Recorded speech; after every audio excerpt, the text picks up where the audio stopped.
Good morning students. आज का chapter है care of terminally ill patients and dying patients. Death is considered to have occurred when the patient's respiration and the heart ceases to function for several minutes. Death कभी declare होती है जब भी आपका respiration and क्या heart stop हो जाता है, तभी क्या डॉक्टर कहते हैं, डॉक्टर डिक्लेयर करते हैं कि पेशेंट की डेथ हुई है। ओके, सो आज हम देखेंगे केयर ऑफ टर्मिनली इल, मतलब जो लास्ट स्टेज में है पेशेंट, ओके, और डाइंग पेशेंट की केयर कैसी लेनी है। So death is considered to have occurred when the patient's respiration and heart ceases to function for several minutes. Usually breathing stops first and then heart stops. Okay, first usually क्या हो जाता है, पहले जो breathing है वो stop हो जाती है, उसके बाद में हार्ट स्टॉप हो जाता है। Although the death is a biological process, it is accompanied by a multitude of the social, emotional and spiritual experience both for dying people and for their survivors. Usually हम लोग क्या देखते हैं, जब भी डेथ हो जाती है तो ये इमोशनल स्टेज रहती है, ओके, उनके फैमिली मेम्बर्स के लिए, okay.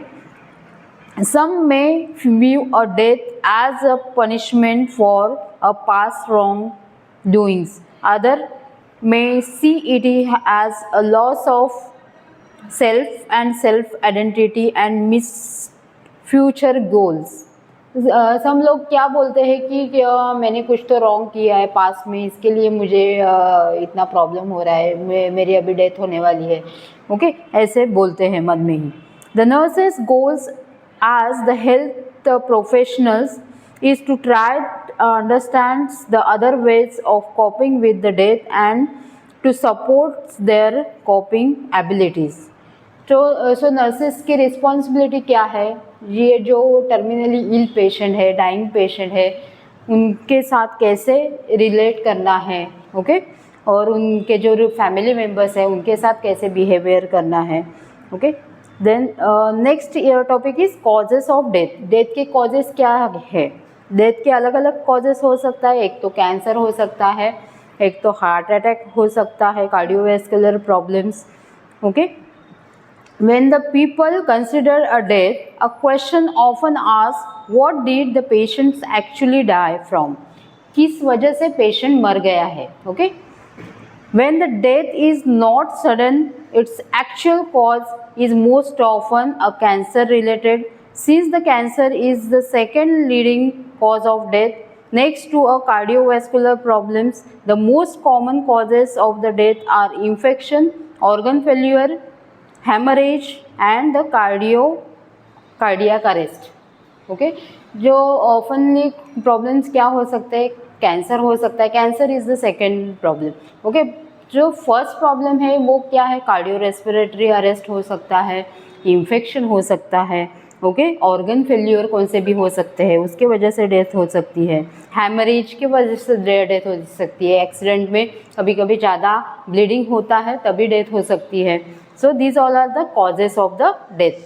The clinical signs of the death, clinical signs क्या है डेथ की, the sensation and the power of motion as well as the reliefs are lost first in the legs and then gradually in the arms. The absence of pulse, heart rate and the respiration. First क्या है, absence of pulse, heart rate and respiration. Then RBCs forming a routinex in the retinal vessels. RBCs forming रुक जाता है, okay, जो red blood cell forming है वो रुक जाता है। Then pupils of the eye become fix and non reactive to the light. जो आइज के बीच में जो ब्लैकिश कलर के बुबल्स रहते हैं प्यूपिल्स, तो उन जब भी हम लोग वहाँ पे टॉर्च मारेंगे तो कुछ भी रिएक्ट नहीं करेंगे। जब भी अभी हम लोग जिंदा है तो जब भी आपके आँखों में कोई तो लाइट पड़ेगा तो आँख जल्दी से क्लोज हो जाती है, रिएक्ट करते हैं। पर जो पर्सन डेथ हो जाता है तो उनके आँख में कुछ भी रिएक्शन नहीं दिखता है, ओके, वैसे के खुले ही रहते हैं। सो प्यूपल्स, और वो बड़े हो जाते हैं, थोड़े से डायलेट हो जाते हैं. Okay, the people's of the eye become fixed, मतलब हिलते डुलते नहीं है. जो अंदर के प्यूपल्स है ब्लैक कलर के, वो बिल्कुल हिलते नहीं है, लाइट से कुछ भी रिएक्ट नहीं करते. Then peripheral circulation fails to work due to which the body becomes cold and clammy. Body क्या होती है? Cold and clammy, because the peripheral circulation stop. जो सुपरफिशियल सर्कुलेशन है वो स्टॉप हो जाता है कैपिलरीज का, तो उसके वजह से क्या हो जाती है? बॉडी कोल्ड हो जाती है, ठंडी पड़ जाती है. Then pulses stop accelerating, pupils become dilated and fixed, respiration stop, heart stop working, absence of brain waves. Okay, ये सब हो जाता है after death. Then signs after death. Signs क्या क्या है death की? Rigor mortis. First sign is rigor mortis. It is the stiffening of the body that occurs after about 2 to 4 hours. ये बॉडी जो है अपनी वो कड़क हो जाती है आफ्टर डेथ. ओके, उसको क्या बोलते हैं? Rigor mortis. ये पूछे जा सकते हैं signs after death. Okay, death, tell the definition of death and signs of death. ये क्वेश्चन आ सकता है. It is the stiffening of the body that occur after about 2 to 4 hours after death.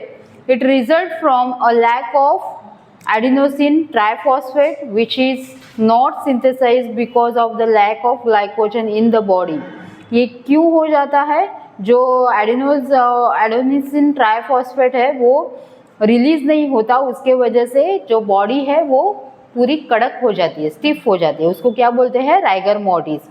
It is the lack, its lack causes a muscles to contract which is turn immobilize the joint. इससे वजह से क्या हो जाता है? जो joint है वो immobilize हो जाता है, पूरा ऐसे कड़क हो जाता है. Okay.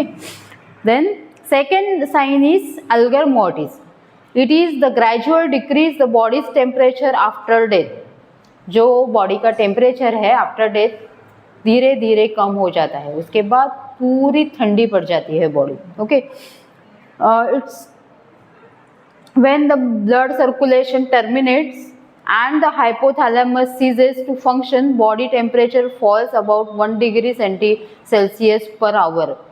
जो ब्लड सर्कुलेशन है वो कम हो जाता है, ब्लड सर्कुलेशन पूरा स्टॉप हो जाता है. उसके बाद क्या होता है? जो अपना हाइपोथैलेमस है जो कंट्रोल करता है अपना बॉडी टेम्परेचर, वो क्या सीजेस टू वर्क, मतलब उसका फंक्शन स्टॉप हो जाता है, तो उसके वजह से अपनी बॉडी पूरी ठंडी पड़ जाती है. ठीक है. Third sign is livor mortis. After blood circulation has ceases, the RBCs break down releasing haemoglobin. जब भी ये अपना बॉडी का टेम्परेचर कम हो जाता है तो उसके बाद क्या होता है? मतलब टेम्परेचर कम क्यों होता है? अपना ब्लड सर्कुलेशन स्टॉप होने के बाद. ओके, सो टेम्परेचर कम हो जाता है तो उसके बाद क्या होता है? आरबीसी जो है, जो रेड ब्लड सेल्स है, वो हीमोग्लोबिन बनाना कम कर देती थी, मतलब पूरा स्टॉप हो जाता है हीमोग्लोबिन बनाना. Okay, then the discolouration of the surrounding tissue. तो उसके वजह से क्या होता है? अपनी जो बॉडी है वो काली नीली पड़ जाती है. ओके, जब भी आरबीसी स्टॉप हो जाता है तो अपने बॉडी का कलर साइनोस पड़ जाता है, जो अपने उंगली से स्टार्ट होता है. ओके, जो पेरिफेरल्स है जो वो पूरा ब्लैकिश कलर हो जाते हैं. ओके, काली नीले पड़ जाते हैं, तो उसको क्या बोलते हैं? Livor mortis. And the last sign is autolysis. It is the process of hydrolysis of the tissues, मतलब टिश्यूज में पानी बन जाना. ओके, टिश्यूज में क्या पूरा पानी भर जाता है, उसको क्या बोलते हैं? Autolysis. It is the process of hydrolysis of the tissues. The tissues after death become soft and eventually liquefied by the bacterial fermentation. क्या सब सर्कुलेशन स्टॉप होने के बाद टिश्यू में पानी जम जाना स्टार्ट होता है, और एक बार पानी जम जाएगा तो माइक्रोबियल बैक्टीरियाज का उधर फर्मेंटेशन होता है, बढ़ते हैं बैक्टीरियाज. तो जल्दी से जल्दी बॉडी क्यों हिलाते हैं? बॉडी को ज़्यादा देर एक ही समय इधर एक ही बेड पे नहीं रखते, उसको मॉर्चरी में भेज देते हैं, क्योंकि जब भी नॉर्मल टेम्परेचर पे बॉडी आएगी, मतलब पूरी ठंडी पड़ जाएगी, तो क्या होता है, एक तो टिश्यूज़ में पानी भर जाता है, पानी भरने के बाद बैक्टीरियल प्रोडक्शन हो जाता है और फर्मेंटेशन होके स्मेल आना स्टार्ट होता है। तो वो स्टेप को क्या बोलते हैं, autolysis. So these all are the signs after death. First क्या है, राइगर मोर्टिस। राइगर मोर्टिस में पूरी बॉडी क्या हो जाती है, स्टिफ हो जाती है, कड़क हो जाती है। क्यों कड़क हो जाती है, क्योंकि जो अपना एडेनोसिन ट्राइफॉस्फेट है वो सिंथेसिस नहीं होता, उसके वजह से क्यों सिंथेसिस नहीं होता, क्योंकि ग्लाइकोजन प्रोड्यूस नहीं होता है, अपने बॉडी का मेटाबॉलिज्म रुक जाता है, खाना जो हम लोग खाते हैं उसके बाद मेटाबॉलिज्म होता है। सो पेशेंट जब भी डेथ हो जाती है वो ये मेटाबॉलिज्म नहीं होता, और मेटाबॉलिज्म न होने की वजह से ग्लाइकोजन प्रोड्यूस नहीं होता, और ग्लाइकोजन नहीं होने की वजह से जो एडिनोसिन ट्राइफॉस्फेट हार्मोन है वो प्रोड्यूस नहीं होता, और उसके वजह से क्या हो जाती है, अपनी बॉडी है वो कड़क हो जाती है। उसको क्या बोलते हैं, राइगर मोर्टिस। सेकेंड साइन क्या है, अल्गर मोर्टिस। अल्गर मोर्टिस मतलब बॉडी टेम्परेचर कम हो जाना। ओके, क्यों कम हो जाता है, क्योंकि अपना ब्लड सर्कुलेशन स्टॉप हो जाता है। Okay, it's when the blood circulation terminates the hypothalamus ceases. Hypothalamus उसका फंक्शन स्टॉप हो जाता है, और उसके वजह से क्या, अपनी बॉडी पूरी कोल्ड एंड क्लाइमी हो जाती है। उसको क्या बोलते हैं, algor mortis. And the third sign is livor mortis. एक बार ब्लड सर्कुलेशन स्टॉप हो गया तो उसके बाद क्या होता है, आरबीसीज प्रोड्यूस होना बंद हो जाता है। एक बार आरबीसीज प्रोड्यूस होना बंद हो गया तो अपना जो बॉडी का कलर है वो चेंज होता जाता है। ओके, डिस्कलरेशन होता है, ब्लैकिश ब्लूइश ब्लैकिश बॉडी पड़ जाती है, तो उसको क्या बोलते हैं, livor mortis. And the last is autolysis. Autolysis मतलब क्या होना, the process of hydrolysis of the tissues, मतलब टिश्यूज़ में पानी जम जाना। ओके, और एक बार टिश्यूज़ में पानी जम गया तो क्या होता है, बैक्टीरियल फर्मेंटेशन होता है और बॉडी में स्मेल आना स्टार्ट होता है। ठीक है, ये सब क्या है, signs after death. Okay, then stages of the death, same as the signs, थोड़ा सा सेम है। ओके, स्टेजेस भी। सो पेलर मोर्टिस मतलब पोस्टपार्टम पेलनेस ऑकर। इसमें क्या होता है, फर्स्ट स्टेज में पेलनेस, पूरी बॉडी पेल हो जाती है डेथ होने के बाद। ओके, आपने देखा रहेगा, डेड बॉडीज कभी देखी है, नहीं देखी तो अभी बाद में देखेंगे, अभी हॉस्पिटल वर्क करने के बाद। सो फर्स्ट क्या होती है, पेलर मोर्टिस। पेलर मोर्टिस मतलब पूरी बॉडी पेल हो जाना, मतलब पूरा बॉडी का जो येलोइश कलर हो जाता है, स्किन का पेल होती है body. Okay, 15 to 20 minutes after death. Then second stage is algor mortis, जो हमने प्रीवियसली पढ़ा है। अल्गर मोर्टिस मतलब टेम्परेचर कम हो जाना। Okay, algor mortis from the words algor means the coldness of the body. Okay, it means the death refers to the reduction of body temperature after death. Then rigor mortis भी हमने देखा, क्या होना, stiff होना body का। Okay, the latter this rigor mortis means stiffness of death, commences in 3 to 4 hours after death. Okay, 3 to 4 hours after death के बाद हो जाता है ऐसे। देन लाइवर मोर्टिस, वो भी हमने ऊपर पढ़ा है, discoloration of the skin. Okay, it means it is refers to a postmortem lividity where the blood settles into the lower portion of the body and result the formation of bruises. Then next stage is putrefaction. It means it refers to a decomposition of the protein. इसमें क्या होता है, जो body में जो proteins भरे पड़े रहते हैं, जो ओबेस पर्सन है, जो अपनी चर्बी रहती है, वहाँ पे प्रोटीन्स बहुत सारे भरे पड़े रहते हैं, तो उसका डिकम्पोजिशन स्टार्ट होता है। Okay, it is break down of the tissues and liquefaction of the organ. Okay, ये ब्रेक डाउन होते हैं और द ऑर्गन्स में क्या होता है, पानी जम जाता है सब ऑर्गन्स में। ओके, उसको क्या बोलते हैं, putrefaction. Then the decomposition, the organisms is broken down into a simpler forms of the matter. जो ऑर्गेनिजम्स है वो क्या होते हैं, ब्रोकन डाउन होते हैं into the simpler form of the matter. Then the last is skeletonization. It means the final stage of the decomposition where the cryolus has decayed and dried to a point of exposing of the skeleton. इसमें क्या होता है, decomposition पूरा हो जाता है और जो स्मेल है वो आना स्टार्ट होता है, ठीक है। हड्डियाँ पूरा गल जाना ऐसे बोलते हैं उसको, okay. स्केलेटोनाइजेशन, these all are the stages of the death, okay। ये सब स्टेजेस है, one by one stages, pallor mortis, algor mortis, then third stage rigor mortis, fourth stage livor mortis. ऊपर खाली हमने वो साइंस पढ़ा है, हाँ, ये स्टेजेस है, धीरे धीरे क्या क्या होते जाता है। Then putrefaction, decomposition, skeletonization, okay. Now the nurses care of dying patient, nurses care of dying patient, assess needs. The nurse assess the knowledge based on the clients and the family pertaining to a client's illness and previous care. She determines their perceptions of present situation, strength and weakness so that they can be used a planning nursing care. She assess coping behavior of the client and his or her family. First, a psychological support. जब भी patient death होने वाला रहता है तो हम लोग क्या करेंगे, पहले साइकोलॉजिकल सपोर्ट देंगे। जो पेशेंट वेंटिलेटर पे है तो डॉक्टर ने बोला है कि अभी हम लोग कुछ नहीं कर सकते, जब तक ये मशीन पे जिंदा रहेगा तब तक हम लोग करेंगे, ओके। सो ये लास्ट स्टेज में डॉक्टर जब भी बताते हैं तो क्या है नर्सेस की रिस्पॉन्सिबिलिटी, फर्स्ट तो साइकोलॉजिकल सपोर्ट देना। There are 5 psychological stages that dying person pass through. These are denial, anger, bargaining, depression and acceptance, जो मोस्टली कैंसरस पेशेंट में दिखाई देता है, ओके। जो लास्ट स्टेज में जो कैंसर पेशेंट है उनके साथ ऐसे मोस्टली स्टेजेस हो जाते हैं।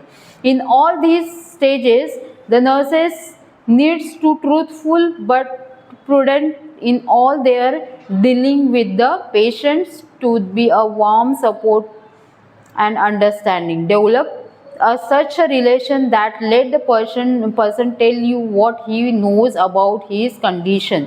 ऐसे पेशेंट के साथ रिलेशन जमाए रखना है जैसे कि पेशेंट आपको सब बात बोल सके, ओके। जैसे कि द साइकोलॉजिकल नीड्स है जो पेशेंट का, डाइंग पेशेंट के, फर्स्ट है relief from the loneliness, fear and depression. वो क्या हो जाता है, ऐसे लोनली फील करता है, मतलब अकेलापन ज़्यादा उसको लगता है और डर भी लगता है और डिप्रेस भी होता है, okay. Maintenance of the security, self confident and dignity. उनको क्या होते हैं, maintenance of self security, self confidence and dignity, ये सब उसका कम हो जाता है। Then maintenance of the hope, उनको क्या देना है, इसके लिए होप देना है कि कुछ नहीं होगा, आप अच्छे हो जाओगे, ओके। ऐसे हो नहीं सकता पर आपको होप देना है। Meeting the spiritual needs according to the religion customs, जैसे रिलीजन है, धर्म है पेशेंट का, जैसे कि मराठा, मुस्लिम जैसे हो, जैसे वो कास्ट से पेशेंट आया है तो उनको स्पिरिचुअल नीड्स प्रोवाइड करना है। जैसे कि उनको बोलना है आपके भगवान का नाम ले लो, कुछ तो सुनो, उससे आपका माइंड अच्छा हो जाएगा, शांत हो जाएगा, ठीक है।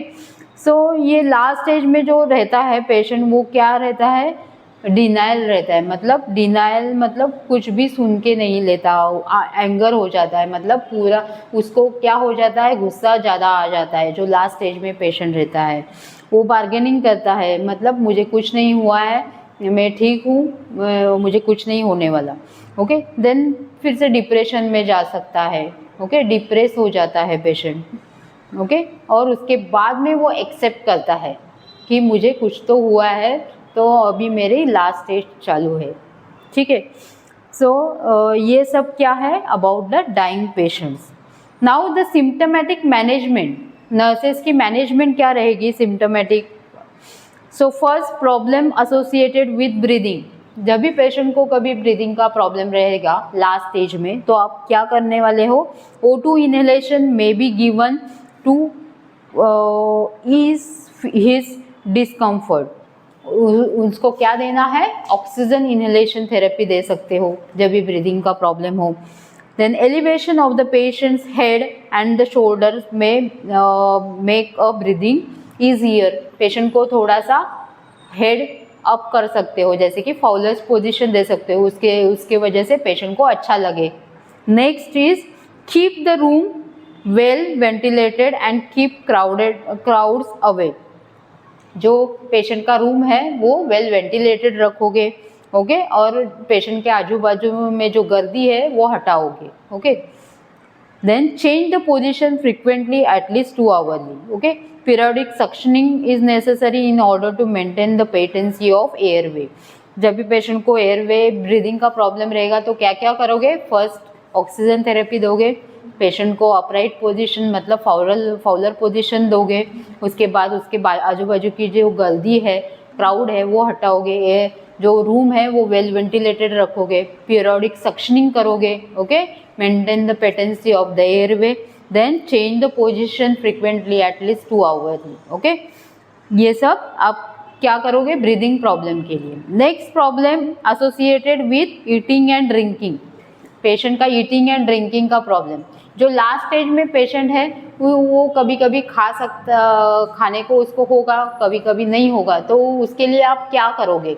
एक तो पेशेंट खा रहा है पर उसको लिक्विड डाइट की ज़रूरत है, पर उसको क्या है, जो खाना है वो ये जो घसा है उधर से अंदर नहीं जा रहा है, ओके, गले से अंदर नहीं उतर जा रहा है, तो क्या करोगे, राइस ट्यूब फीडिंग दोगे पेशेंट को, ओके। और पेशेंट को ऐसे भी डाइजेस्टिव सिस्टम का कुछ तो प्रॉब्लम है, जीआई ट्रैक का प्रॉब्लम है, उसको खा रहा है और लूज मोशन हो रहा है, खा रहा है और लूज मोशन हो रहा है, तो उसके बाद क्या करोगे, ये राइस ट्यूब फीडिंग नहीं दोगे, आप लोग क्या करोगे, आईवी सलाइन दोगे, okay.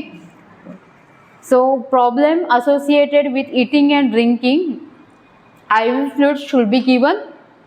If they can tolerate oral fluid, sips of water, sips of fluid should be given. Maintain the frequent oral hygiene. Oral hygiene रखोगे by giving mouthwash. Then apply a emollient to dry the lips. Dentures should be removed and kept safely. जो patient को dentures है, दांत लगाए जाते हैं उसको बोलते हैं डेंचर्स, तो वो रिमूव करके वो अच्छे से सेफ रखोगे, ठीक है। Next problem is problem associated with the elimination, मतलब पेशेंट को मोशन पास नहीं हो रहा है, एक तो नहीं हो रहा है, एक तो कंटिन्यू हो रहा है, ऐसे प्रॉब्लम्स अराइज हो सकते हैं टर्मिनली डाइंग पेशेंट में। एक तो कॉन्स्टिपेशन हो सकता है, रिटेंशन ऑफ यूरिन हो सकता है, इनकॉन्टिनेंस ऑफ यूरिन हो सकता है, stool or some of and then stool are the sum of the problems faces by a patients. Each problem should be prevented or at least treated if possible. जो constipation है वो कैसे treat करोगे, उसको enema देके treat करोगे, first by giving the medicine, जो laxative है उससे ट्रीट करोगे, लैक्सेटिव से पेशेंट को मोशन पास नहीं हुआ तो एनिमा दोगे, ओके। सो एनिमा जो कॉन्स्टिपेशन का प्रॉब्लम है वो ऐसे सॉल्व करोगे। और जो पेशेंट को इनकॉन्टिनेंस है, पेशेंट को यूरिन नहीं हो रहा है, okay, retention of the urine है, सो ये प्रॉब्लम सॉल्व करने के लिए पेशेंट को फॉलिस कैथेटराइजेशन करोगे, सो ये सब प्रॉब्लम ऐसे सॉल्व करोगे, ओके, एलिमिनेशन के problem. Then problem associated with immobility, patient खुद हिलडुल नहीं सकता है, तो क्या करने वाले हो आप, the patient should be comfortably placed and their position frequently changed in the bed, okay, at least 2 hourly change the position, and frequent skin care should be done to prevent the pressure ulcers, okay, back care doge to prevent the pressure ulcers. Then problem associated with the sense organ, since the patient lost sight, so before giving any care of the patient, the nurse should touch the patient and speak appropriate words. जब भी patient dying stage में रहता है तो क्या हो जाता है, पेशेंट का जो साइट है मतलब जो दृष्टि रहती है वो पहले कम हो जाती है, ठीक है। सो पहले पेशेंट को कभी भी कौन से भी प्रोसीजर करने से पहले पेशेंट को टच करना है और बोलना है हम ये प्रोसीजर कर रहे हैं, क्योंकि उनको ज़्यादा दिखता नहीं है, इसके लिए टच करके बोलना है पेशेंट के साथ। Then problem associated with rest and sleep. All the possible care should be given to the patient for alleviating pain and discomfort. The patient should not be disturbed when sleeping. जब भी patient so रहा है तभी आपको disturb नहीं करना है, क्योंकि एक ही पोजीशन में रह के पेशेंट लास्ट स्टेज में जब भी रहता है तभी पेन बहुत होता है पेशेंट को। सो जब भी स्लीपिंग पोजीशन में रहेगा तो पेशेंट को उठाना नहीं है, ठीक है।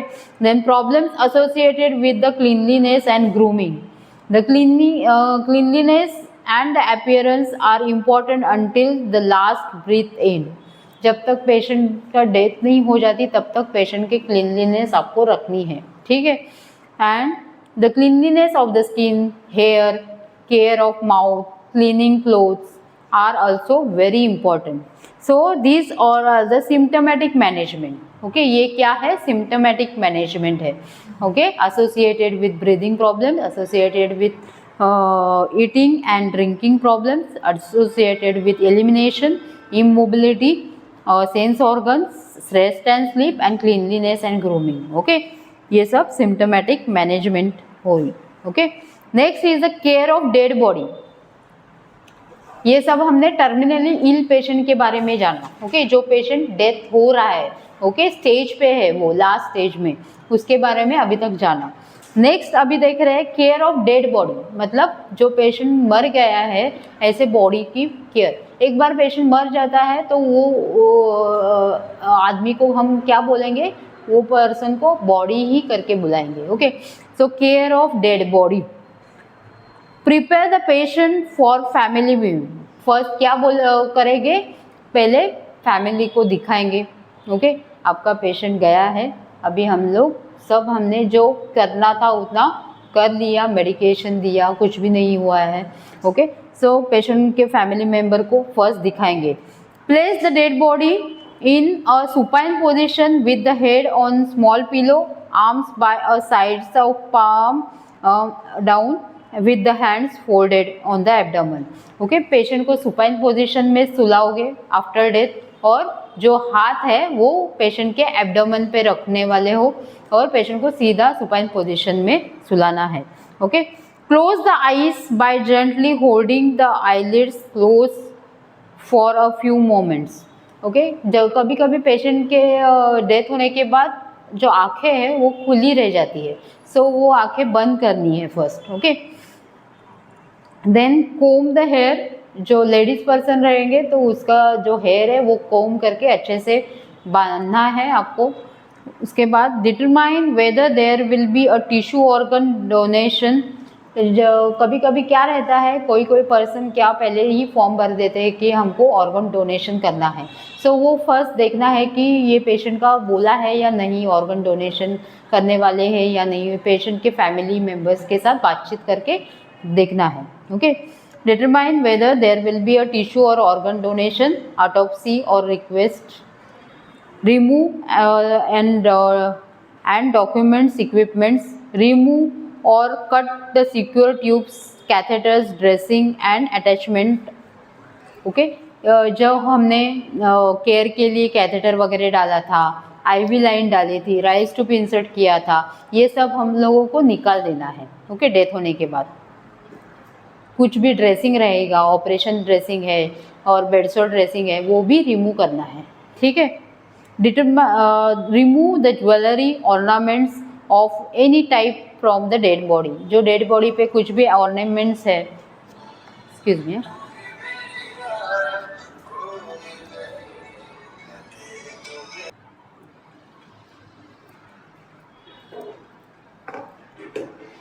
सो क्या करेंगे? फर्स्ट तो फैमिली मेम्बर को दिखाएंगे पेशेंट को, उसके बाद क्या करने वाले हो, जो डेड बॉडी है उसकी पोजीशन अच्छे रखोगे सुपाइन पोजीशन में, और hands on the abdomen. Then close the eyes gently, comb the hair, then determine whether there is any tissue organ donation, then remove all the jewellery, remove all the catheters, dressing वगैरह, okay. जो catheter tubings वगैरह है patient को वो remove करना है, patient की jewellery और कुछ भी इक्विपमेंट्स रहेंगे पेशेंट के पास, जैसे कि मोबाइल रहता है पेशेंट के पास, ये सब पेशेंट के रिलेटिव्स को हैंड ओवर करना है और उनकी साइन लेनी ही है, क्योंकि ये क्या है, कॉस्टली रहते हैं सब। ओके। उसके बाद डेथ होने के बाद फिर से रिलेटिव आके पूछते हैं हमारे पेशेंट का ये चीज़ रह गया क्या वार्ड में, सो ये पूछते हैं। तो उसके लिए हम लोग जब भी ये सब हैंड ओवर करते हैं, ज्वेलरी मोस्टली गोल्डन ज्वेलरीज और इक्विपमेंट्स हैंड ओवर करते हैं, तो साइन लेना मस्ट है। ओके। क्योंकि ये एक मेडिको लीगल केसेस रहते हैं। ठीक है।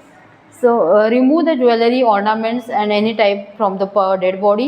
All the jewelries are removed. Listen and instructed to closest relative and receipt obtained for a delivery. Okay? मतलब उनका साइन लेना है कि आपने क्या क्या हैंड ओवर किया उनको। ठीक है। Remove all the appliances used for the care of the patient. जो हमने वेंटिलेटर लगाया था, सक्शन मशीन वहाँ पे रखी थी, मॉनिटर लगाया था, वो सब निकाल देना है। Okay. Then place the clean absorbent pads in case of drainage. जहाँ पे ड्रेनेज वगैरह हुआ, सर्जरी वहाँ जहाँ पे हुई है, कैथेटर्स बड़े बड़े ड्रेनेज के लिए ट्यूब्स डाले जाते हैं, वो निकालने के बाद वहाँ से क्या होता है, फ्लूइड बाहर आ जाता है। क्योंकि जो हमने स्टेजेस में देखा है क्या होता है, बाद में हाइड्रोलाइसिस प्रोसेस होता है। ऑटोलाइसिस में क्या होता है, हाइड्रोलाइसिस होता है और पानी जम जाता है टिश्यूज में। वो पानी किधर ना किधर से बाहर आ जाता है लास्ट स्टेज में। ओके। जब भी बॉडी डिके होने लगती है, डिकम्पोजिशन स्टार्ट होता है, तो किधर से वो पानी बाहर आ जाता है। सो जब भी हम किधर ओपनिंग रहेगी, सर्जिकल ओपनिंग है जहाँ पे कैथेटर्स वगैरह डाले हैं, या कोलोनोस्टोमी है, मतलब यहाँ पे ऑपरेशन करके वो कोलन बाहर निकालते हैं, ऐसे कुछ रहेगा, तो वहाँ पे बड़े बड़े पैड्स लगाने हैं और वो क्लोज करके देने हैं, क्योंकि वहाँ से फ्लूइड बाहर आ सकता है बाद में। ठीक है, बॉडी डिके होने के बाद। So change the bed linens and the gown as needed. Patient की बेड लिनन्स, गाउन वगैरह चेंज करने की ज़रूरत रहेगी तो चेंज करनी है। Then close the door and pull the curtains. जो बॉडी है वहाँ पे प्राइवेसी रखनी है, आजू बाजू के पेशेंट को नहीं दिखनी चाहिए कि यहाँ पे पेशेंट डेथ हो गया है। सो उसके लिए क्या करना है, स्क्रीन लगाना है, कर्टन्स डालने हैं डेड बॉडीज़ के आजू बाजू में। Allow the family to spend the time with the patient. और पेशेंट के फैमिली को वहाँ पे रुकना रहेगा डेड बॉडी के बाजू में, तो उनको वहाँ पे रुक देने चाहिए। ओके, परमिशन देनी चाहिए। Involve the families in going after the death care according to the cultural needs. कोई पेशेंट क्या करते हैं, प्रेयर करते हैं डेड बॉडी होने के बाद। ओके, पेशेंट डेथ होने के बाद मोस्टली जो क्रिश्चियंस लोग वगैरह रहते हैं वो क्या करते हैं, आजू वहाँ पे प्रेयर स्टार्ट करते हैं। तो जो उनका जो कस्टम है, उनका जो रिलीजन है, वो करने को देने की परमिशन देनी चाहिए। ठीक है। Then it's possible hand over the personal articles and valuables to the family and deceased one. Okay, जो फैमिली मेम्बर्स हैं उनको वैल्यूएबल आर्टिकल्स हैंड ओवर करने हैं। Once the family leave, bring the equipments near to the dead body, pack it with the tags. ये सब होने के बाद पेशेंट के फैमिली को वो पेशेंट देखने के बाद हम लोग क्या करना है, टैग करना है बॉडी को, जैसे कि फिगर में बताया है आपको। ओके, दोनों हाथ ऐसे बांधने हैं, एक दूसरे के ऊपर रख के ऐसे टाई करने हैं। वैसे ही पाँव भी एक दूसरे के ऊपर रख के टाई करने हैं। ये आपको करना पड़ता है। ओके, जब भी आप गवर्नमेंट में वर्क करते हो, ये सब बॉडी पैकिंग का एक पैटर्न रहता है। वो टाई करने हैं हाथ और पैर, और उसके ऊपर टैग लगाना है। टैग लगाना मतलब जो जैसे कि नए नए कपड़े में टैग रहता है, ओके, कौन से कंपनी का है, ओके, और इसका प्राइस क्या है, वैसे टैग ये डेड बॉडी को लगाना है। और उसके ऊपर पेशेंट का नाम, एज, सेक्स, कौन से वार्ड में पेशेंट था, कौन से वार्ड में डेथ हुआ, वो वार्ड का नंबर और diagnosis of the patient. Okay, ये सब वो टैग पे लिखना रहता है। ओके, पाँव में और हाथ में दोनों जगह पे टैग डालना रहता है। क्योंकि जब भी बड़े बड़े हॉस्पिटल में बहुत सारे डेथ एक साथ हो जाते हैं, सब वार्ड से एक एक बॉडी जाती है मॉर्चुरी में, तो वो it is necessary to tag the patient, मतलब पेशेंट के ऊपर नाम लिखना ज़रूरी है, कौन से वार्ड से पेशेंट गया है वो लिखना ज़रूरी है। क्योंकि छोटे हॉस्पिटल में इतना कुछ नहीं रहता है, पर बड़े बड़े हॉस्पिटल में ये सब फॉर्मेलिटीज़ करते हैं, ठीक है। Put gloves, remove the gown, wash the body of any soil areas, drainage, assess the appearance of the skin and mask, cover the body with sheet। उसके बाद क्या करना है, cover the body with एक शीट से बंद करनी है, कौन सी भी एक चादर लेनी है, उससे बंद करनी है, पैक करनी है, okay. Place the identification tag outside the sheet, और बाहर भी जो चादर बांधी रहती है उसके ऊपर भी टैग लगाना चाहिए, ओके। बड़ा स्टिकिंग लगाते हैं और उसके ऊपर पेशेंट का नाम भी लिखते हैं, एज लिखते हैं, कौन से वार्ड से पेशेंट गया है मॉर्चरी में वो लिखते हैं, diagnosis of the patient, diagnosis मतलब cause of death of the patient, okay, वो लिखते हैं। Then gently transfer the patient to the morgue, मतलब जहाँ पे डेड बॉडीज रखते हैं वहाँ पे ट्रांसफ़र करना है पेशेंट को। एंड वो मॉर्क्यू में एक बार पेशेंट गया, मॉर्चरी में गया, तो वहाँ पे रजिस्टर में एंट्री हो जाती है, पेशेंट का नाम, कौन से वार्ड से बॉडी आई है, वो एंट्री वहाँ पे हो जाती है। अपने वार्ड में भी एंट्री होती है, जो डेथ रजिस्टर रहता है वहाँ पे एंट्री होती है, कौन से पेशेंट की डेथ हुई है, कौन से किस वजह से पेशेंट की डेथ हुई है, टाइम ऑफ द डेथ, ये सब मेंशन करना ज़रूरी रहता है। इसके लिए एक अलग से डेथ रजिस्टर रहता है वार्ड में, ठीक है। ये सब मेडिको लीगल केसेस रहता है, सो ये रिटन जो रिकॉर्ड्स है वो रखना ज़रूरी है, इसको बोलते हैं रिकॉर्ड्स, ओके। सो जब भी पूरे ईयर का जो भी डाटा निकालते हैं, सेंसस निकालते हैं, तभी ये लगता है, क्योंकि आपने पूरे ये साल में कितने डेथ हुए हैं, ये वार्ड में कितने % डेथ हुए हैं, वो काउंट बाद में at the end of the year ये काउंटिंग करते हैं, ठीक है। रिकॉर्ड एंड रिपोर्ट्स अप्रोप्रिएटली, जैसे कि वाइटल साइंस, जब भी पेशेंट आप जब भी पेशेंट का जो पूरा पेपर्स है, इंडोर पेपर्स है, वो जब भी कंप्लीट करोगे तभी पेशेंट कितने कभी उसका वाइटल साइंस कम होने लगा, वो एक्यूरेट टाइम लिखना चाहिए। पेशेंट का जैसे कि बीपी लो हो गया है, 7:30 AM पेशेंट का बीपी ड्रॉप हो गया है, उसके बाद उसको रेस्पिरेशन लो हो गया, मतलब रेस्पिरेशन का तो वो टाइम का कितना रेस्पिरेशन था, पल्स रेट कितना था, बीपी कितना था, वो आपके टीपीआर चार्ट में आना चाहिए। और पेशेंट का बीपी स्टॉप आपको कभी लगना बंद हो गया है, सिस्टोलिक भी नहीं लगा है, डायस्टोलिक भी नहीं लगा, तो वो टाइम लिखना ज़रूरी है। पल्स रेट कभी अब्सेंट हो गए, वो टाइम लिखना ज़रूरी है। ये सब कंप्लीशन बाद में करने हैं आपको, ओके। ये पेपर्स जो रिकॉर्ड और रिपोर्ट्स है ये बाद में आपको कंप्लीट करने रहते हैं, ठीक है। जैसे कि vital signs and the time of absence at the same time, even the leading of the death, then time of the death, मतलब जो डॉक्टर ने टाइम डाला है डेथ का वही आपका रहना चाहिए, ठीक है। दोनों का अलग अलग टाइम नहीं रहना चाहिए। जो डॉक्टर ने मेंशन किया है, फिजिशियन ने मेंशन किया है पेशेंट का डेथ टाइम, वही आपके नोट्स में आना चाहिए। और कॉज ऑफ डेथ क्या मेंशन किया है फिजिशियन ने, वही आपके नोट्स में आना चाहिए। Removal, securing drains and tubes को कितने आपने क्या क्या रिमूव किए हैं डेथ बॉडी में से, remove the drainage, remove Ryle's tube, remove catheter, ये सब एंट्री आपके नोट्स में रहनी चाहिए, ओके। क्योंकि बाद में कभी कभी कुछ ना कुछ रह जाता है, ओके। और मॉर्क्यू से कॉल आ जाता है कि आपने ये नहीं निकाला पेशेंट के बॉडी में से, ठीक है, ओके। इसके लिए आपके नोट्स में ये मेंशन रहना ज़रूरी है कि आपने क्या क्या पेशेंट के ट्यूबिंग्स निकाले हैं, आईवी लाइन निकाली, सेंट्रल लाइन निकाली है, तो ये सब मेंशन करना चाहिए आपके नोट्स में।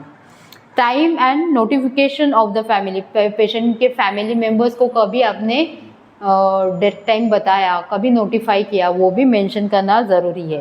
Remove of the jewellery, securing the items, कितने रिमूव किए ज्वेलरी, जैसे कि 2 rings and 1 mangalsutra, hand over to patients relatives, वो पेशेंट का नाम क्या था, कौन से पेशेंट के रिलेटिव को हैंड ओवर किया आपने, वो भी आपके नोट्स में लिखना ज़रूरी है।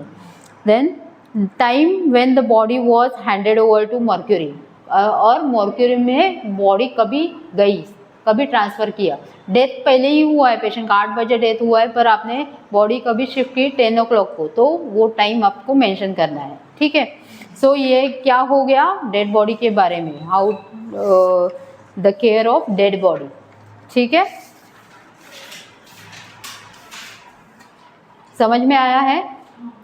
टर्मिनली इल पेशेंट कैसे रहता है, कॉजेस ऑफ डेथ क्या है, sign symptoms of the death, then stages of death, okay, terminally ill patient की केयर कैसी लेनी है, डेड बॉडी की केयर कैसी लेनी है, ये सब हमने आज पढ़ा है। आगे का टॉपिक इतना इम्पोर्टेंट नहीं है।